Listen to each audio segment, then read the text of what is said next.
Amigos, detrás mío el monasterio de San Jorge, uno de los lugares más impresionantes de toda la tierra de Israel. Y vine aquí a filmar no por el paisaje, no por la vista, aunque es espectacular. Vine aquí porque existe una historia que millones de hermanos cristianos conocen y sin embargo no figura en el Nuevo Testamento. Según una antigua tradición, todo comenzó aquí, en medio del desierto, mucho antes que Jesús naciera. Sí. ¿Qué es lo que sucedió en este lugar? Obviamente se los voy a descubrir mientras hacemos el video. Amigos, les habla Sergio Bacari del canal Bacari Suelto en Israel, otra vez con ustedes. Gracias por acompañarme y gracias a los que siguen visitando nuestra tienda virtual, en la cual en estos días hay una sorpresa para ustedes, un regalo que pueden recibir sin necesidad de comprar nada. Entren a la tienda, tiendabacari.com, y ahí van a poder llenar un formulario muy cortito y recibir al poco rato en sus correos electrónicos un certificado como este que ven acá, con su nombre en hebreo, su fecha de nacimiento en hebreo, su estado o país natal también en hebreo y muchas sorpresas que van a venir después, todo gratis. Entren, no se lo pierdan. Amigos, lo que voy a intentar hacer, a pesar del calor, es descender por el Wadi Kelt, aquel valle tan famoso que tantas historias tuvieron ahí, tanto del Antiguo Testamento como del Nuevo Testamento, y tantos videos hice. Pero lo que nunca hice fue entrar a ese monasterio, y eso es lo que voy a intentar hacer hoy y contarles esta historia. Y para los que se quedan hasta el final, les aseguro una sorpresa que los va a dejar boquiabiertos sobre el cristianismo y sobre la actualidad en el estrecho de Hormuz. Empecemos. Amigos, antes de descender al monasterio, vale la pena detenerse un momento y mirar alrededor. Lo primero que llama la atención es el lugar donde fue construido.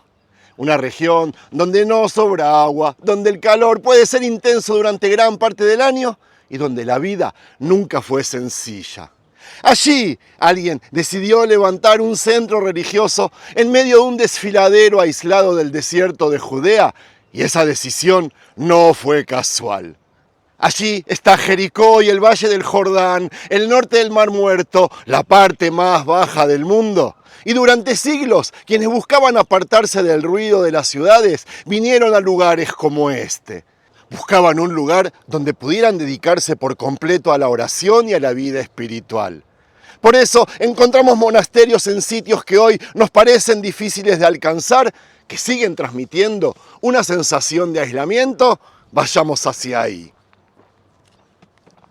Vamos a bajar por un sendero, por el mismo camino que los monjes recorren cada vez que necesitan salir de su aislamiento. Miren bien el terreno, el calor aprieta, a mí por lo menos, y el desierto no perdona. Pero este Wadi Kelt tiene una energía particular que atrapa a quien se atreve a recorrerlo. Por ese mismo valle que se ve allí debajo, caminó el profeta Elías buscando refugio. Por aquí pasó Jesús en sus trayectos, y estas montañas han sido testigos de la parábola del buen samaritano. Una historia que todos conocen, pero que toma otra dimensión cuando pisamos la tierra donde supuestamente ocurrió, ¿verdad? En este escenario se escribieron salmos, sí. El rey David se escondió aquí alguna vez. Jeremías, ¿quién no? Miren hacia el frente, hacia las paredes de los riscos. Las cuevas que ven no son decoraciones, fueron hogares, refugios de ermitaños y escondites desde hace siglos hasta el día de hoy. Como les dije, no vine a este desierto solo por las vistas o paisajes o para sacar una foto bonita. Estoy aquí porque hay algo que no les cuentan en las escuelas ni aparece en las páginas del Nuevo Testamento, a pesar de que millones de cristianos en todo el planeta basan su fe en ello.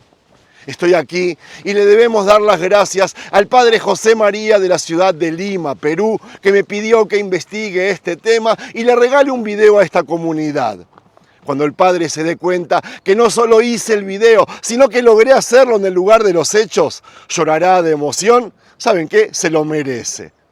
El padre me contó que existe una tradición antiquísima que sostiene el monasterio que visitaremos, que ese rincón perdido entre rocas calcinadas por el sol es el escenario donde todo comenzó para una de las figuras más importantes de la historia humana.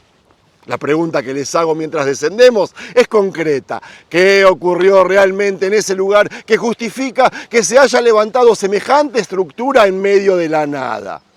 Esa tradición no habla de sucesos actuales, sino de una conexión directa con los padres de Miriam Bat Joaquim o María, sí, la madre biológica de Yeshua o Jesús. Muchos creen que la historia de la madre de Jesús empieza en Nazaret, pero hay relatos que apuntan a este desierto como el punto de partida mucho antes del nacimiento que los hermanos cristianos celebran. Prepárense, porque lo que vamos a descubrir hoy romperá con lo que muchos tienen asumido como verdad absoluta y nos obliga a mirar los mapas de la historia de una forma completamente distinta. Vamos a llegar al monasterio y les voy a contar cómo una leyenda nacida en este polvo terminaría cruzando mares y océanos a un estrecho estratégico en el Golfo Pérsico. Sigan bajando conmigo, que el misterio apenas empieza. Vamos a detenernos en este paisaje y en el centro de este relato. ¿Quiénes eran Joaquín y Ana? La Biblia, el texto que muchos consideran la fuente con L mayúscula, guarda un silencio absoluto sobre los nombres de los padres de María. No busquen en sus evangelios canónicos porque no encontrarán ni una sola línea sobre ellos. Sin embargo, existe otra tradición muy antigua recogida en el protoevangelio de Santiago que llena ese vacío y sitúa el inicio de todo aquí, en este lugar. La historia cuenta que Joaquín era un hombre profundamente piadoso que vivía en Jerusalén. Su gran pena y la de su esposa Ana era no haber tenido hijos después de años de matrimonio, algo que en aquella época se veía como una señal de falta de favor divino. Abrumado por la humillación pública y el dolor personal, Joaquín decidió abandonar todo. Se retiró a este mismo desierto, el desierto de Judea, para buscar respuestas en soledad. Imaginen la escena, un hombre mayor solo, rodeado de estas mismas montañas áridas, ayudando y rezando en alguna de las cuevas que ven en los riscos. Fue precisamente en este entorno, lejos de la civilización, donde según la tradición recibió un anuncio sobrenatural. Su esposa, a pesar de su avanzada edad, concebiría una hija que sería bendecida por el mundo entero. Hannah o Ana, por su parte, permaneció en su hogar viviendo una espera angustiante sin saber si volvería a ver a su esposo. El relato continúa explicando que ella también recibió una señal divina similar, confirmando que el hijo que vendría no era fruto del azar. Cuando Joaquín regresó del desierto, la alegría se apoderó de ambos al enterarse de que el nacimiento de María era inminente. Este relato, aunque no forma parte del canon oficial, caló hondo en la conciencia colectiva de millones. Es fascinante pensar que las cuevas que vemos en este valle fueron utilizadas durante siglos por personas como ellos, buscando intimidad en lo divino, lejos del ruido de las ciudades, ¿verdad? Desde los antiguos profetas hasta los monjes que habitan este monasterio que ya podemos divisar, el desierto siempre fue el lugar donde las historias más profundas se gestaban. Entender que la tradición sitúa aquí el origen de la familia de María cambia nuestra percepción del lugar. Ya no solo es piedra y calor, es el escenario de una angustia humana resuelta mediante una promesa que, según esta creencia, cambió el curso de la historia. Es esta narrativa, amigos, la que impulsa a tantas personas a buscar una conexión física con este entorno, intentando tocar algo que va más allá de lo que está escrito en los libros sagrados. Ahora bien, si buscamos la verdad histórica, más allá de esta hermosa leyenda del desierto, nos vamos a topar con un choque inevitable. Mientras que el protoevangelio de Santiago nos entrega esta épica del retiro espiritual en Judea, los historiadores y arqueólogos señalan hacia el norte, hacia Galilea. Y aquí es donde la narrativa se quiebra. ¿Cómo pasamos de Jerusalén a Nazaret? No existe rastro alguno de una mudanza, ni en documentos antiguos, ni en la memoria de las piedras. La teoría que sitúa a Joaquín y Ana viviendo en Séforis, una ciudad administrativa vibrante, cosmopolita y llena de actividad constructora en aquel siglo, es, por lo menos para mí, más coherente con la realidad de un artesano que la soledad de Jerusalén. Séforis y Nazaret están prácticamente pegadas. Hice varios videos allí. Eran parte de un mismo engranaje diario de trabajo, comercio y supervivencia. Para una familia como la de María, la vida transcurría entre el dinamismo de la ciudad vecina y la sencillez de su aldea. Entonces, ¿por qué insistir en el desierto? ¿Y saben por qué? Porque la fe necesita lugares. Pasa también en el judaísmo. A lo largo de los siglos, las comunidades cristianas tuvieron la necesidad de anclar sus creencias en escenarios geográficos que le permitieran tocar la historia con las manos. Si el desierto de Judea ofrecía el retiro místico, la realidad de Galilea ofrecía la cuna humana.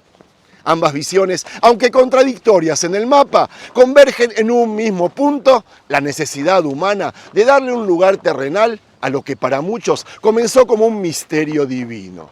Amigos, al final lo que presenciamos en este valle no es la historia de una mudanza real, sino la evolución de una tradición que, al no hallar respuestas en el canon, decidió construirlas en el paisaje.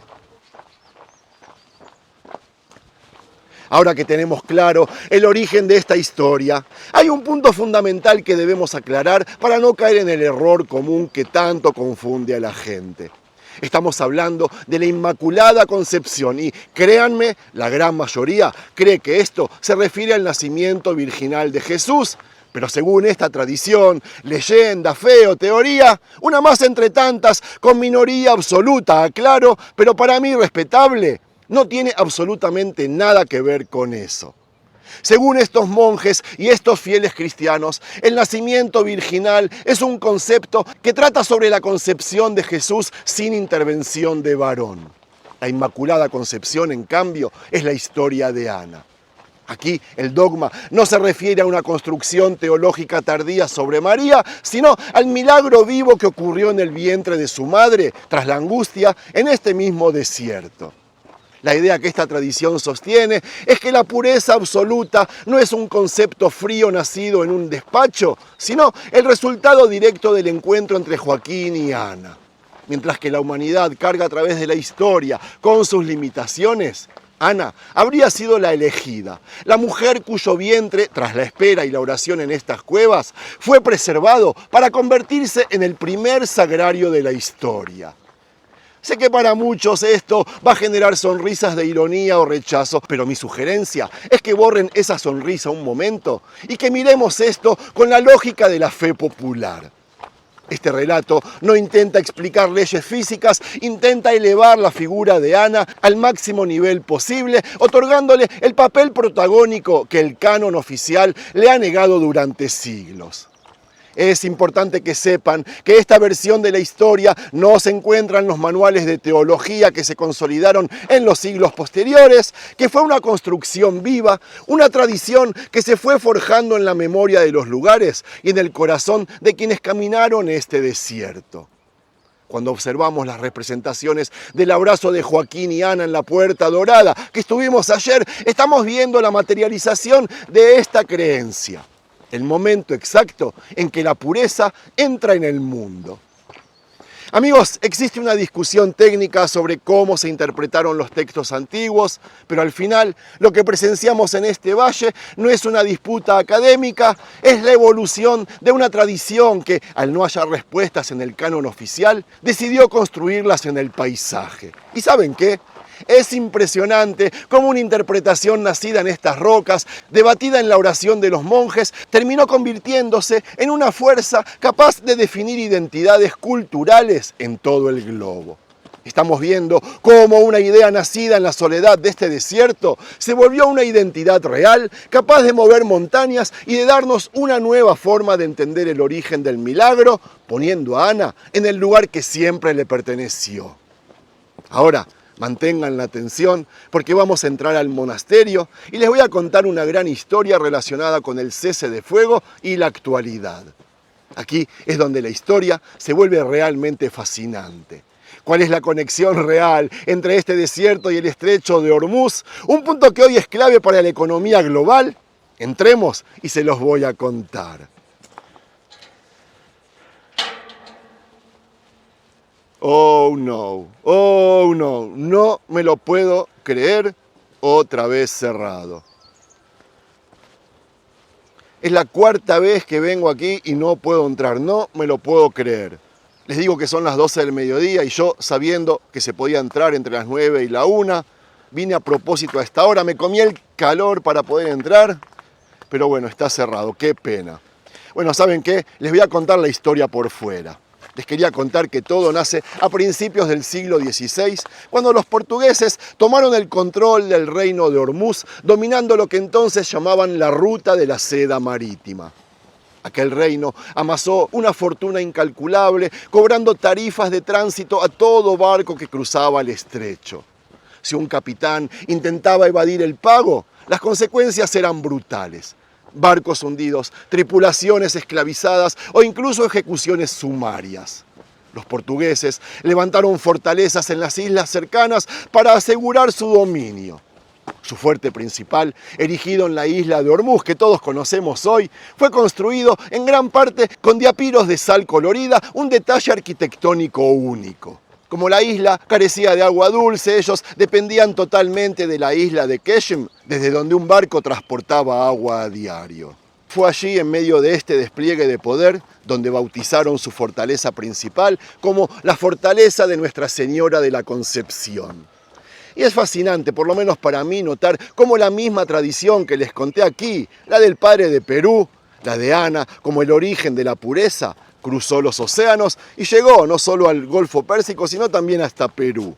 Para los portugueses ese nombre no era una referencia a un dogma frío de biblioteca, sino el mismo misterio del que hablamos frente a estas cuevas, la concepción milagrosa de María a través de Ana. Al nombrar así su fortaleza, ellos estaban invocando la misma protección divina que, según la tradición, esta tradición nació en este desierto. Conectaron sin saberlo la angustia de una madre en Judea con el poderío naval en el Golfo Pérsico. Sin embargo, nada es eterno. En 1622, el Shah Abbas, con el apoyo logístico y militar de los ingleses, conquistaría la fortaleza. La ciudad fue destruida y sobre sus ruinas construyeron un nuevo puerto que hoy conocemos como Bandar Abbas. Con ese hecho se cerraron 107 años de presencia portuguesa en el estrecho. Amigos, al regresar la mirada al monasterio de San Jorge de Cosiva frente a nosotros, todo cobra sentido. Quiere decir que estamos ante un pequeño rincón del desierto de Judea conectado por la fe y la tradición con una historia que terminó recorriendo medio mundo. Si tomamos en cuenta Perú, podemos decir el mundo entero. Lo que comenzó aquí, en estas montañas áridas, donde Joaquín y Ana buscaron respuestas, entonces dejaría una huella imborrable en la geografía, el arte y la política internacional. Esta es la prueba de que las ideas, por más abstractas que parezcan, tienen el poder de mover imperios y definir los mapas de nuestro mundo. Y si hoy les cuento esto, no es para quitarle valor a lo que muchos aprendieron en sus templos, iglesias, escuelas, sino para devolverle a esta historia su dimensión más humana. Al entender que la Inmaculada, entre comillas, tiene su raíz en el desierto, en la espera de una madre llamada Ana y en la fe de un padre, el misterio se vuelve mucho más grande, más cercano y más real. Ya no es una idea lejana escrita en piedra, sino que es la historia de una familia que, como cualquiera de nosotros, buscó un milagro contra todo pronóstico. Al final hay que reconocer, los grandes dogmas de la historia no nacieron en las cumbres del poder, sino en el silencio de personas comunes que en lugares como este simplemente no perdieron la esperanza. Amigos, este tipo de tradiciones, leyendas, mitos, fe, creencias existen en todas las religiones.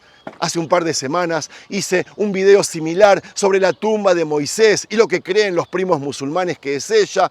¿Cuántas veces visité tumbas que judíos reconocen como reales, aunque saben de que son leyendas, porque necesitan un punto físico para ir y reclamar, para ir y sentir, para ir y seguir transmitiendo la historia? Para mí es lógico, para mí es legítimo. Lo mismo con esta historia que les acabo de contar. Gracias por acompañarme y no se preocupen, la subida la voy a hacer solito. De verdad quiero invitarlos a la tienda para que pidan ya mismo su nombre en hebreo. No sé cuánto tiempo durará esta promoción. Y les aclaro que no están obligados a comprar para obtenerlo. El que quiere que compre, pero esto es un regalo completamente gratis. Shalom.